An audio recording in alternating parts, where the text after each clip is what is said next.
Hey everyone, ready for another deep dive? Today we're uncovering the story of Badou Zaki, the Moroccan goalkeeper who owned the 1986 World Cup. More than just goals and glory, this is about leadership. Resilience. Yeah, and going head-to-head with the best in the world. It's crazy to think facing England and Portugal in the World Cup, like what kind of pressure is that? And Zaki's story, it just goes way beyond just, athleticism. I've heard he was one of the very few goalkeepers to be named African Footballer of the Year. Oh yeah, a huge honor. And he even won a top award in Spain's La Liga, which is Pretty rare for a goalkeeper, right? definitely not your average goalkeeper, that's for sure. So where does this incredible story even begin? Well, it all starts in Sidi Kachem, Morocco. Okay. Humble beginnings. You could say that. But his talent and dedication, those were clear from the get-go, even when he was playing with local clubs like ASLA and Wydad AC. Wydad AC, that's one of Morocco's biggest clubs, right? Exactly. It was there that he really started making a name for himself. So even before the World Cup, he was already turning heads. What set him apart? What was his style? Zaki was known for his incredible reflexes and this really smart positioning, which, wasn't all that common for goalkeepers back then. It made him so hard to beat. Ah, so he was already ahead of his time. And those performances with Wydad AC, that's what caught the attention of the national team, and, well, the rest is history. And then came Mexico, 1986, the World Cup. And Morocco, they get thrown into this group of death with England, Portugal, and Poland. Talk about intimidating opponents. Oh, absolutely. Those are some of the biggest names in football. What were people expecting from Morocco going into that tournament? Honestly, not much. They were definitely considered the underdogs, Yeah. especially against those European powerhouses. Right, teams with a whole history of World Cup success. Yeah, the odds were not in their favor at all. So they were going in as the dark horse. What happened in that first match against England? The pressure must have been insane. That match was a defensive masterclass from Zaki. England, known for their super strong attack, they were constantly on the offensive, trying to score at every chance. But Zaki was like this unbreakable wall, anticipating every move, perfectly positioned, making save after save. I can just imagine. And the match ended in a 0-0 draw. Whoa, a draw against England? That's huge, especially for a team like Morocco. It was a massive upset. I bet that sent shockwaves through the tournament. What was the global reaction? Did people start seeing African teams differently after that? It definitely made people rethink their assumptions. Zaki's performance challenged that whole idea that African teams weren't real contenders. Suddenly, Morocco, led by this incredible goalkeeper, they were a team to watch. They weren't just there to participate anymore. Exactly. Okay, so they silenced the doubters with that draw against England. But then they had to face Portugal, another European giant. Did that momentum carry over? This is where things get really interesting. This wasn't just about holding their own. This was a full-blown upset. Morocco beat Portugal 3-1. Wait, 3-1? 3-1. A victory that nobody saw coming. It was this incredible display of skill, tactical discipline, and pure grit. A 3-1 victory against Portugal in the World Cup. That's not just a win, that's a statement. What was so crucial about Zaki's performance in this particular match? Was it a different strategy from the England game? Zaki was phenomenal, yeah, but in a totally different way. Against England, he was this fortress, repelling attack after attack. But against Portugal, his strategic awareness was on full display. He wasn't just reacting, he was reading the game, anticipating plays, basically orchestrating Morocco's entire defense. So it sounds like he wasn't just a great shot stopper, but a true tactician. Right. His saves were essential in shifting the momentum and securing that historic victory. This must have been a turning point for Moroccan football, wouldn't you say? Oh, absolutely. That victory sent Morocco straight to the round of 16, making them the first African team to ever reach the knockout stages of a World Cup. Wow. It was monumental, a real breakthrough moment for African football on the world stage. So with those two amazing performances, Badou Zaki earned his place in football history, no question. But what was the lasting impact of this World Cup journey for him and for Moroccan football?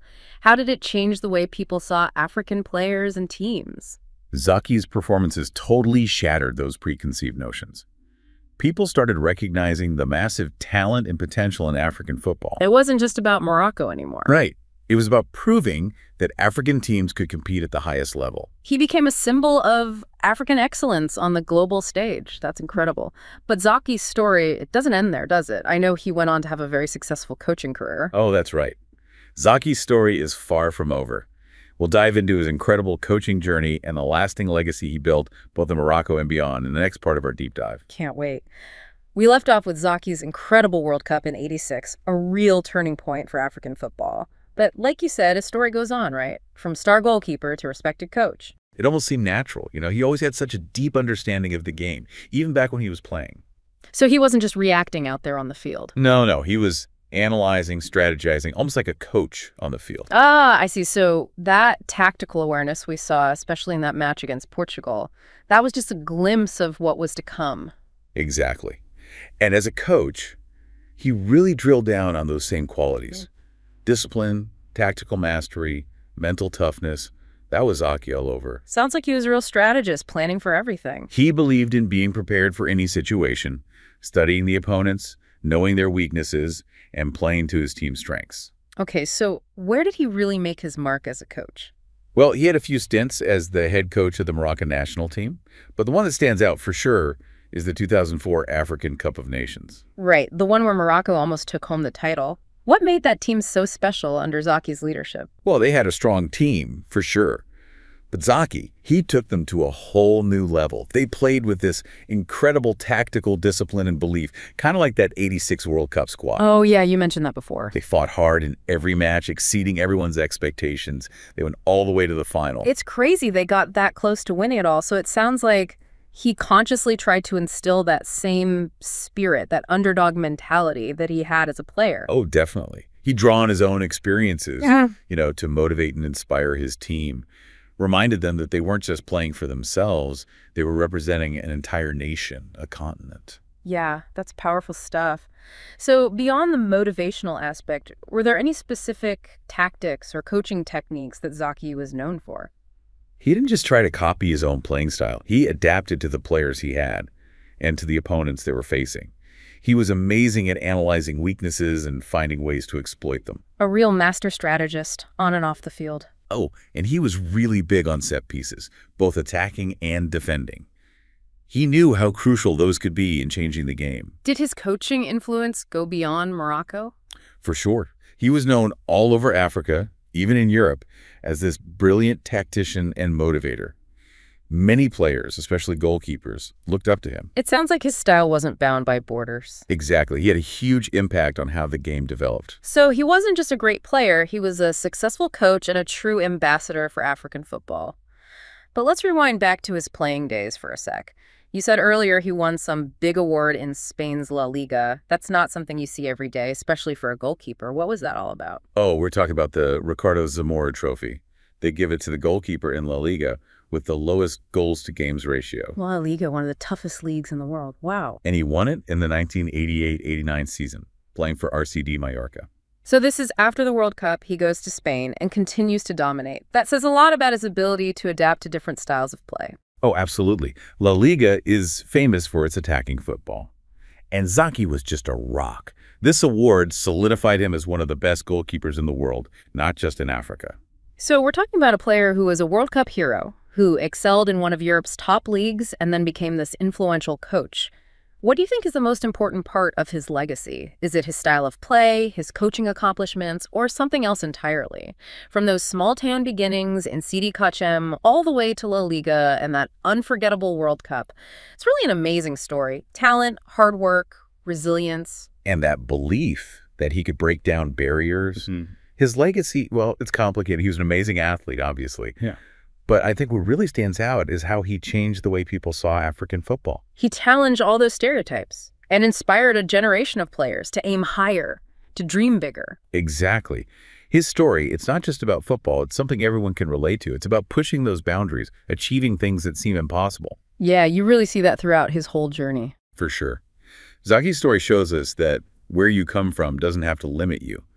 It's about determination, discipline, and believing in yourself no matter what. We've seen those themes come up over and over again during this deep dive. Definitely. Whether it was facing those European giants in the World Cup or taking Morocco to that African Cup of Nations final, Zaki always defied expectations. And he did it all with this quiet confidence, a commitment to being the best. It wasn't just about him, though. He was a leader. He wanted to bring out the best in everyone around him. Yeah, that's something special. It shows how powerful a collective spirit can be. that belief that together you can achieve amazing things. And that's a lesson that goes way beyond sports, wouldn't you say? Absolutely. It doesn't matter what you do, whether you're an athlete, a musician, trying to build a business, whatever. Zaki's story is a reminder that with dedication and, well, a refusal to give up, you can make those crazy dreams a reality. It's been a real privilege to explore the life and legacy of Badou Zaki with you. A true icon, there's no doubt about it. He left his mark on football and, well, the world. So, as we wrap up, what are the key takeaways for our listeners today? I think the biggest one is the importance of believing in yourself, even when everyone else doubts you. Zaki dared to dream big. Yeah, he had that natural talent, for sure.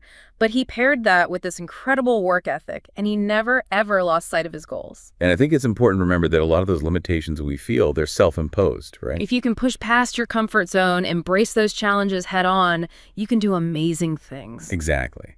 And you have to be persistent. There will be times when you stumble, when you hit roadblocks, when you start doubting yourself. It's about getting back up. Right. Learning from those experiences and never giving up. That's what leads to success in the end. And Zaki's legacy shows us that we all have the power to make a difference, to change things for the better.